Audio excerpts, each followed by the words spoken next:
کہ یہ چراغ کو دیکھ کر مچل رہی ہے ہوا، میرے شہر میں کچھ دنوں سے بہت تیز چل رہی ہے ہوا،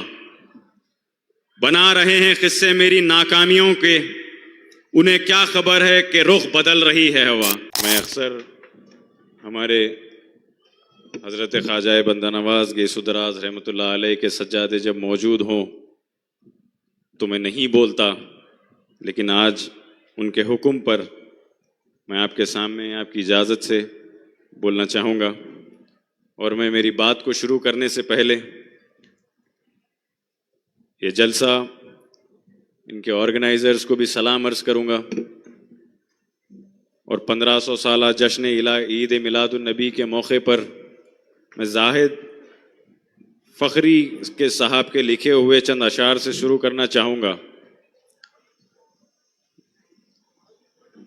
ساری صدیوں میں جو بھاری ہے وہ لمحہ ملتا،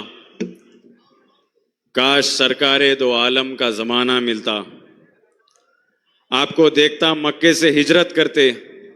آپ کے نقش قدم آپ کا راستہ ملتا، آپ کو دیکھتا طائف میں دعائیں کرتے، یہ میرے صبر اور تحمل کو سلیقہ ملتا، آپ کے سامنے رکھ دیتا سب کچھ لا کر، نصرت دین کے لیے جب بھی اشارہ ملتا، وہ گھر بار لٹا دیتا تو اس کے بدلے حب سرکار مدینہ کا خزانہ ملتا، آپ کے پیچھے کھڑے ہو کر نمازیں پڑھتا، آپ کے قدموں کے پیچھے مجھے سجدہ ملتا، بھول جاتا میں کسی طاق میں رکھ کر آنکھیں، آپ کو دیکھتے رہنے کا بہانہ ملتا، آپ کی طرح بیٹھا تھا میں اسے شانوں پر، راہ میں آپ کا جب کوئی نواسا ملتا۔ سرکار دو عالم سے محبت رکھنا ہمارا ایمان ہے، اور وہ ایمان روح کی غذا ہے ہماری۔ جیسا جسم کی غذا ہوتی ہے کھانا، وہ جسم کی ضرورت ہوتی ہے، اسی طریقے سے میں سمجھتا ہوں روح کی غذا روحانیت ہے، اور آپ صلی اللہ علیہ وسلم سے محبت رکھنا، ان کو یاد کرنا، ان کے بارے میں بات کرنا، ان کا ذکر کرنا، یہ ہماری روحانی قوتوں کے لیے اور روحانی غذا ہے ہماری۔ اسی طریقے سے وطن سے محبت رکھنا بھی ہمارا ایمان کا ایک حصہ ہے۔ اور برادران وطن آج یہاں جو موجود ہیں، سوامی صاحب بسوا لنگا سوامی صاحب کا میں بے حد شکر گزار ہوں کہ آپ کا یہاں آنا، یہ سٹیج پر بیٹھنا، یہ ہندوستان کی ایکتا ہے، یہ ہندوستان کو ہندوستان بناتا ہے کہ آپ صلی اللہ علیہ وسلم کے 1500 سالہ جشن عید میلاد النبی پر ہمارے سوامی بھی ہمارے بیچ میں رہے۔ یہ وہی لوگ ہیں سٹیج پر بیٹھے، جب مسلمانوں کے لیے مشکل وقت آیا تو اللہ نے حضرت علی مولا علی حیدر کرار کو اپنی امت کے لیے بھیجا تاکہ اس کی ڈور سنبھالیں اور امت کو جڑائے رکھیں۔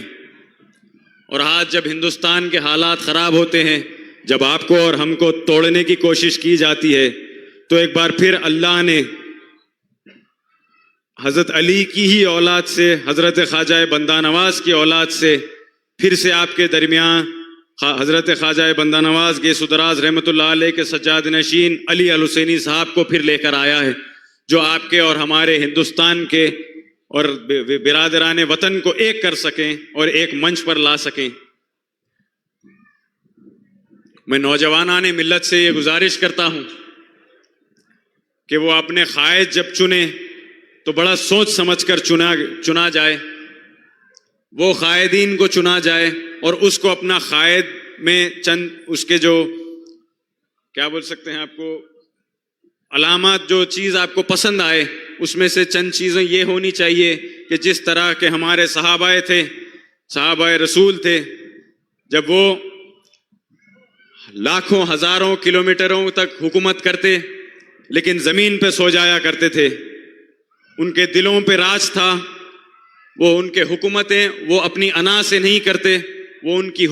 کی حکومت ایمان سے کرتے، ایمان کے جذبے سے کرتے. جب وہ کیمراز، وہ سوشل میڈیا اس کے پیچھے نہیں، وہ شہرت کے لیے کام نہیں کیے، وہ جنت اور ایمان کے لیے کام کیے. تو میں سمجھتا ہوں وہ اگر ویسا کوئی قائد آپ کے ہمارے درمیان ملتا ہے تو اس کو اپنا قائد بنانا چاہیے، اس کو اپنا دور ہاتھ میں ہاتھ اس کا تھامنا چاہیے اور اس کو مضبوط کرنا چاہیے. اور میں یہ بھی کہوں گا، میں ایک جگہ پڑھ رہا تھا تو ایک بہترین چیز میرے نظروں کے سامنے آئی کہ اللہ کی یاد اور اللہ کا خوف، کہ جب کوئی انسان کچھ بننا چاہے تو اس کے لیے جب کام کرتا ہے تو وہ کام کے چلتے ہوئے وہ اپنے آپ کو اللہ کی یاد میں ہمیشہ کھویا رکھیں، اور جب وہ مقام پر چلے جائیں تو پھر اللہ کا خوف رکھیں کہ وہ بننے کے بعد کچھ ایسا نہ ہو جائے جو ہم اللہ کے ہاتھوں گناہ میں اور اللہ کے ہاتھوں پکڑے جائیں. تو ہم اللہ کے لیے جو کام کریں. اور میں زیادہ وقت نہیں لیتے ہوئے میں اپنی بات کو ختم کرنا چاہوں گا. اور کافی مخالفین اس جلسے کو بھی ناکامیاب کرنے کی کوشش کی جاتی تھی.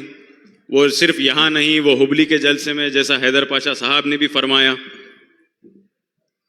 وہ یہاں نہیں، ہر جگہ بھی جہاں پہ بھی جلسہ، یہ سیکولرزم کا جلسہ ہو،